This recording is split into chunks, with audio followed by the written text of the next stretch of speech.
Everyone, this is Ramu, Brooklyn Grammar High School. Already we started discussing laws of motion from class 9th, and this is the part 3. In this video, you are going to learn Newton's third law of motion.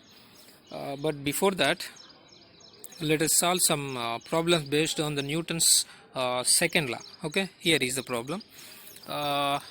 What force must act on a 50 kg mass to give it an acceleration of 0.30 meter per second square? So while solving any problem, first step is to write given. Got it? So given, what are given? Mass is given, so mass denoted by letter m, that is 50 kg. Acceleration also given, 0.30 meter per second square. What we have to find? Force. By using Newton's second law, we can easily solve this problem. So what is the Newton's second law? Tell us. F is equals to ma. Got it? Substitute the values m and a here. 50 into 0.30 or 3. Okay, no problem. So after solution we get 150.15 newtons. Got it? So 15 newtons. So this is the force must act on 50 kg mass to give it an acceleration of 0.30 meter per second square. Next one. What net force is required to accelerate a car at the rate of 2 meter per second square? Actually it is not meter per second. You read as meter per second square. If the car has a mass of 3000 kg, yes, right, given first. Acceleration is given, that is 2 meter per second square, and mass m also given, 3000 kg. Net force, nothing but force we have to find. Yes, simply again use F is equals to ma, Newton's second law. Substitute the values. M is equals to 3000 and acceleration is 2. So total 6000 newtons. So how much amount of force is required? 6000 newtons of force is required to accelerate a car. Okay. Next. Here a 1500 kg car starting from rest attains a speed of 25 meter per second in time 50 seconds. So what is the acceleration? So first given mass m is equals to 1500 kg. One thing you should observe here, car starting from rest. Any object, if it is started from rest, you should consider its initial velocity as 0. So that is initial velocity denoted by letter small u, so become 0. Okay. So final velocity 25, it already attains speed, no, it become the final velocity, that is v, 25 meter per second, and in time small t is equals to what? 50 seconds.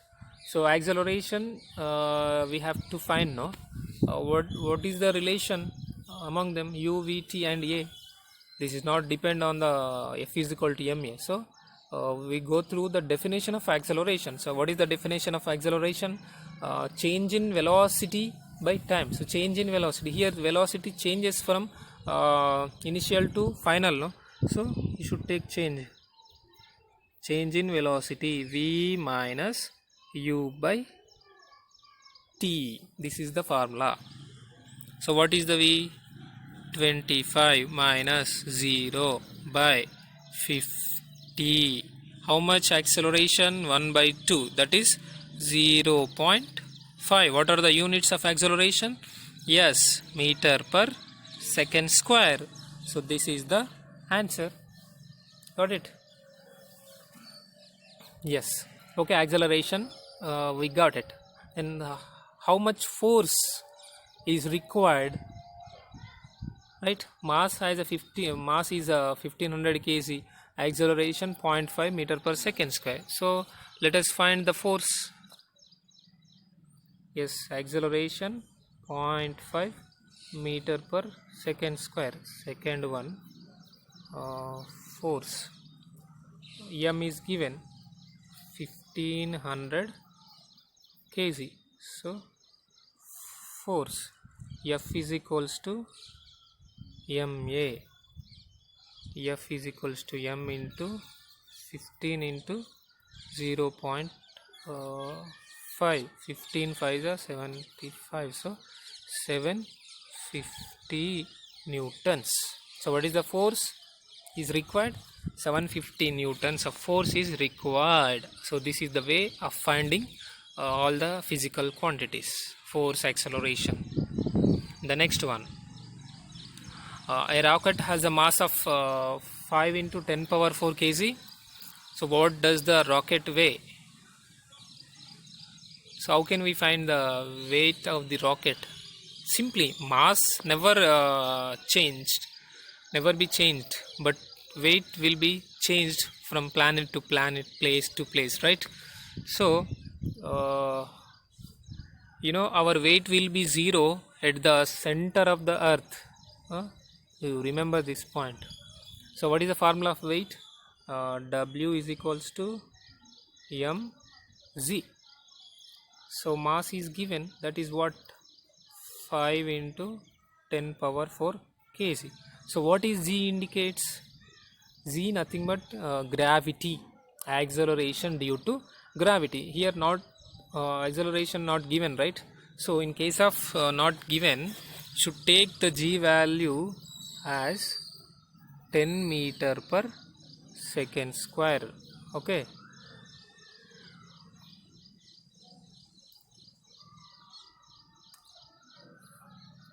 So 5 into 1050 into 10 power 4. So 4 zeros. So this is the weight of the rocket. Got it? 5 lakhs kg.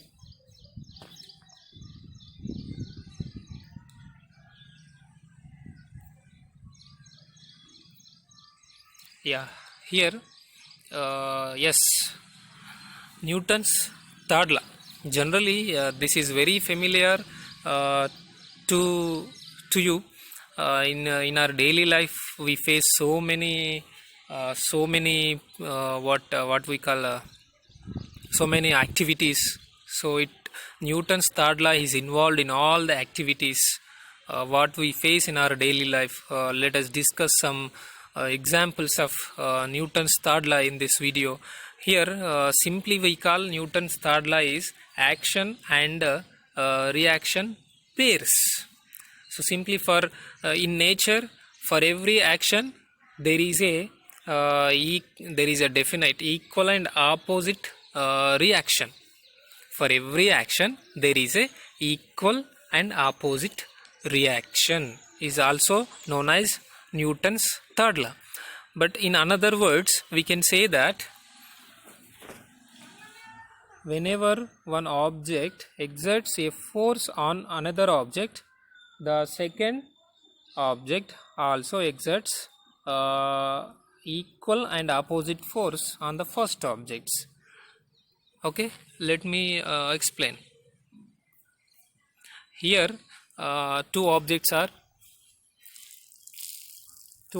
appearing, right? Object 1 and object 2. For example, if object 1 exerts force of F12, nothing, F12 here,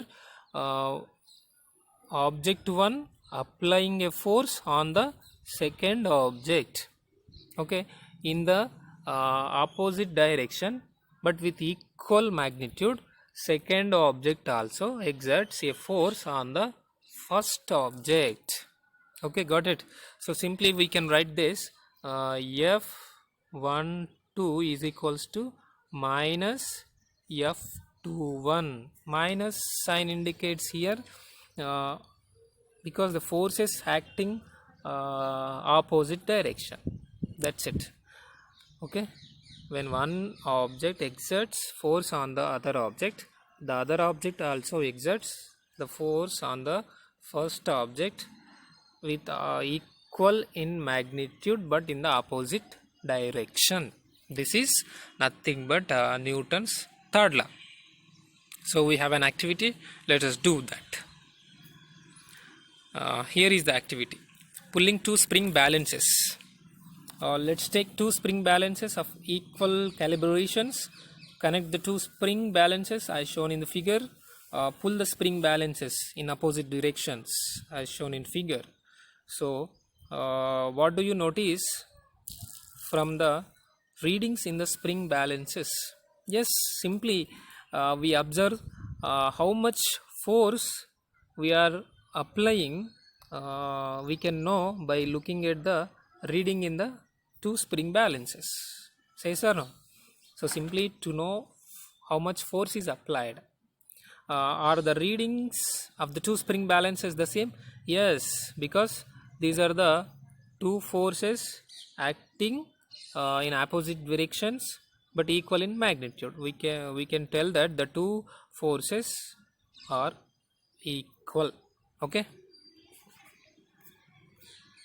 Yeah, these are the examples in our daily life of Newton's third law. See, Newton's first law and second law can exist on single body, whereas Newton's third law can't exist or never exist on single object. It need two objects.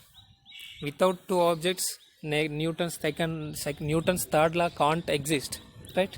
And one more thing you should observe: forces always acting in pairs, like gravitational force and normal force, frictional force and external force, always acting in pairs. Okay, got it? Here the action reaction pair in Newton's third law always represents forces acting on two different bodies simultaneously. So let us consider the following examples. When birds fly, they push the air downwards with their wings like this, right? And the air pushes back the bird in opposite upward direction. Thus the force applied by the wings of bird on air and an opposite force applied by the air on wings, both are equal in magnitude but in the opposite direction. So this is the most familiar example to us. Okay, the next one, when fish swims in a water, the fish pushes the water back and the water pushes the fish with equal force but in opposite direction. Force applied by the water makes the fish to move forward or while swimming, right? While swimming we can also feel the Newton's third law. When we push the water backward, the water pushes us in the forward direction. Okay, and next one, rocket. Rocket accelerates by expelling the gas at high velocity. Understand? Rocket accelerates in the upward direction by expelling the gas at high velocity. Nothing but rocket engine applies the force. So consider it is a action. Then what is the reaction? Yes, the reaction of the expelled gas on the rocket to move or to go in the upward direction with the same velocity but in the opposite direction. So this is the example of another example of Newton's third law. And it is wonder to know that while walking, when you step on the ground, right, nothing but when you apply a force with your feet on the ground, in the opposite direction the ground also applies the same force on your feet. That's why we can easily walk, right? or else just beat the wall, okay, you feel pain in your hand because of the Newton's third law, right?